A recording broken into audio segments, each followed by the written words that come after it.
नमस्कार दोस्तों, स्वागत है आपका आज के एक और नए वीडियो में। एक्सेल में काम करने के दौरान डेटा का डुप्लीकेट होना बहुत आम बात हो जाती है, बल्कि कई बार तो हमें पता भी नहीं चल पाता कि डेटा डुप्लीकेट है, जैसा कि सर्वे के दौरान लिया गया डेटा। तो इस वीडियो में हम देखेंगे कि हम कैसे अपने एक्सेल में डुप्लीकेट एंट्री को ब्लॉक कर सकते हैं। मतलब हम एक से ज़्यादा बार कैसे किसी टेक्स्ट या वैल्यू को लिखने से रोक सकते हैं। तो बिना किसी देरी के चलिए शुरू करते हैं।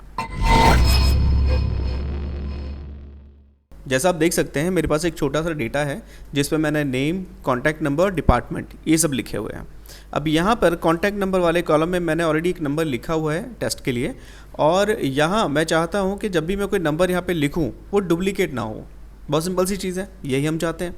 तो इसके लिए हमें क्या करना होगा, सबसे पहले इस पूरे कॉलम को सिलेक्ट करना होगा। या तो हम पूरे कॉलम को ऊपर से नीचे तक सिलेक्ट कर सकते हैं या पर्टिकुलर कोई रेंज तक सिलेक्ट कर सकते हैं। दैट से मान लो कि मैंने 20 तक यहाँ से सिलेक्ट कर लिया इसको, ठीक है।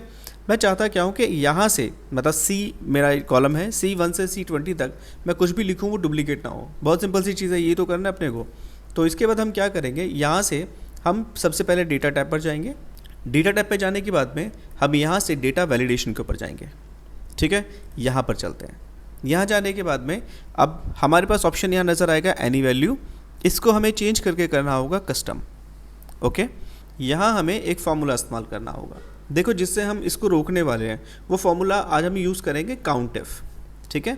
काउंट इफ आपने पहले इस्तेमाल किया होगा, नहीं किया होगा तो हम आने वाली कुछ और वीडियोस में उसको बहुत अच्छे से क्लियर कर देंगे। काउंट के जितने फार्मूलेज हैं वो हम लेके चलेंगे। अगर आप चाहते हो कि काउंट के सारे फार्मूलेज आपको बताए जाएँ तो आप कमेंट में बता दीजिएगा, हम आपके लिए काउंट के जितने भी तमाम फार्मूलेज हैं वो एक ही वीडियो में कवर कर लेंगे, ठीक है। फिलहाल आगे बढ़ते हैं। यहाँ पर फार्मूला यूज़ करने के लिए हमें लगाना है इक्वल, और अब हम फार्मूला इस्तेमाल करेंगे काउंट इफ़, ठीक है।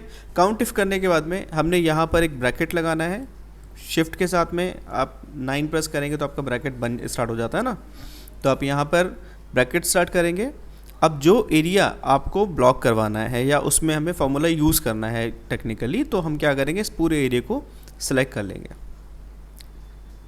लेट्स से मैंने यहाँ से C1 से C20 तक इस पूरे एरिया को सिलेक्ट कर लिया है। एक और चीज़ हमें इसमें करनी होगी, हमें इसको फ्रीज़ करना होगा। तो हमने इस पूरे एरिया को सिलेक्ट कर लेना है C1 से, याद रखना है ब्रैकेट को सिलेक्ट नहीं करना है, C1 से C20 तक, ठीक है। इसको सिलेक्ट किया। अब आप F4 की मदद से इसको फ्रीज़ कर देंगे, ठीक है। ये बहुत ज़रूरी है, याद रखना। कॉमा लगाएंगे अब यहाँ पर, और जहाँ से हम चाहते हैं कि ये यहाँ से हमारा जो कॉलम है वो यहाँ से वो फार्मूला अप्लाई होना चाहिए, तो मैं चाहता हूँ कि ये फार्मूला C1 से अप्लाई होना चाहिए, स्टार्टिंग पहले वाले से ही, ठीक है। तो C1 यहाँ से लगाएंगे, ब्रैकेट क्लोज कर देंगे। अब लगाएंगे इक्वल और 1। देखो इक्वल और 1 हम क्यों लगा रहे हैं, हम चाहते हैं कि जो वैल्यू यहाँ पर है वो कितनी बार रिपीट हो। हम चाहते हैं सिर्फ वो एक ही बार रिपीट होनी चाहिए, तो एक से ज़्यादा नहीं होनी चाहिए। तो इसलिए हमने क्या कर दिया, उसको इक्वल 1 कर दिया।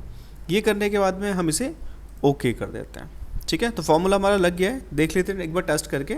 सेम नंबर ऊपर लिखा हुआ है, मैं इसी को टाइप कर देता हूँ, ठीक है।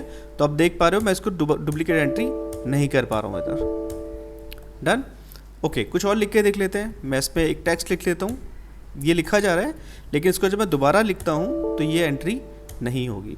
तो इस तरह से हम क्या कर सकते हैं, हमारे कॉलम के अंदर हम डुप्लीकेट एंट्री को एंटर होने से रोक सकते हैं, ठीक है।